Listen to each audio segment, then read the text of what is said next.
तर आज काहीतरी वेगळं. आता कुठे जायचं म्हटलं की सुषमा अशी काही नट्टापट्टा करून रेडी असते. तर छान अशी रेडी झाले होते मी माझ्या मैत्रिणीच्या घरी जायला, कारण तिथे होतं चैत्रा गौरीचं हळदी कुंकू. तर इथे तिने चैत्रा गौरीचं खूपच छान असं डेकोरेशन केलं होतं आणि सगळ्यांना उखाणे पाठ करून न्यायला लावलं होतं. त्यातला माझा एक असा काही उखाणा.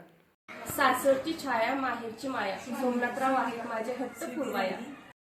तर इथे सगळ्यात जणी छान अशा रेडी पण होऊन आल्या होत्या आणि सगळ्यांनी एवढे मस्त मस्त असे उखाणे घेतले होते ना. आता याचा मोठा व्हिडिओ मी टाकला आहे, तो तुम्ही नक्की बघा.